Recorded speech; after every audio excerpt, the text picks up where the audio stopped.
Greetings and welcome to our daily walk through the scripture for September the 30th.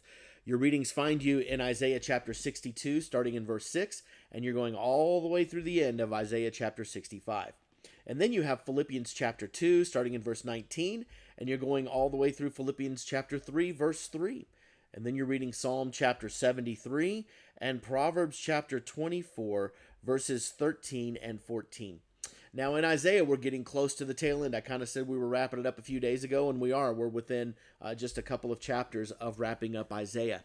And Isaiah, though it started off with a lot of judgment and a lot of, hey, these things are going to come down, there is also, in this case, a lot of hope. And Isaiah continues to fill that in it. As he's looking here in verses 62, pay careful note to the verse 12 when he talks about a city not forsaken. He's talking about Jerusalem, but most importantly, when he says daughters of Zion, sons of Zion, he's talking about the people of Israel. That no matter how they may feel during the time of persecution, they have not been forsaken. They have not been abandoned. They are being disciplined in love. They are being disciplined with the idea of steering them back towards God, but they are not being abandoned. And God makes this very clear all throughout these prophetic verses and from Isaiah and through the other prophets. He's making it very clear, I have not abandoned you. I am disciplining you. I am disciplining you for the sake of you turning back to me. But do not mistake this for abandonment. And I think a lot of times when we go through difficult times, we mistake these difficult times as abandonment by God. But that's not the case at all.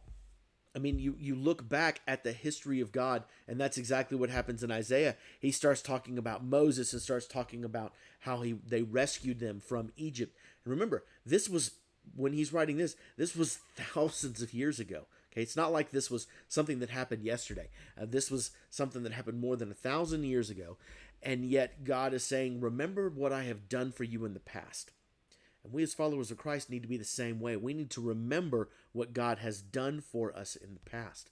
Because God is the same yesterday as he is today and tomorrow. And so God is faithful, meaning that God has shown his faithfulness in the past so that we know that in the future God will remain and continue to be faithful.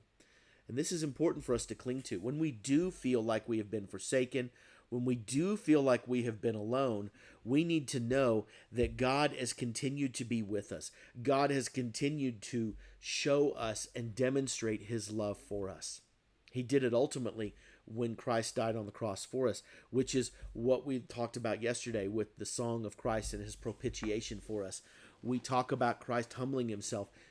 He humbled himself because of his love for us. God's not going to just give up that love. He's not going to, you know what? Now, I'm done. You guys, I'm tired of it. I'm just sick of it. A parent doesn't abandon their child. God doesn't abandon us. We never will turn our backs on those that we love. God never turns his back on us. And we see this because God brought this promise to full fruition that he made with Isaiah and the people of Israel when he brought Christ. And that took place hundreds of years later. And the people of Israel might have felt abandoned. They might have felt forgotten.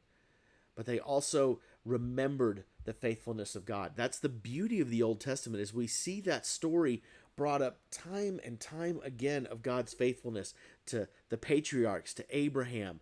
We see it to Joseph. We've seen it to Moses and the deliverance out of Egypt. God's faithfulness continued for hundreds of years to David, through Solomon, and eventually through the redemption and the return of the promised land that we're going to see here coming up. All of these things happened. They happened in God's time. But do not mistake God's timing for him abandoning or forsaking. That is never what God does. God has promised us, if we are his children, he will never leave us nor forsake us. He is always there, and he is always working towards ultimately his glory and our reconciliation with him. So take hope. You might feel alone, but that's not really what you are. You are never alone. You are never abandoned by God because you are a child of his. All right, there's your thought for the day. We'll talk more tomorrow.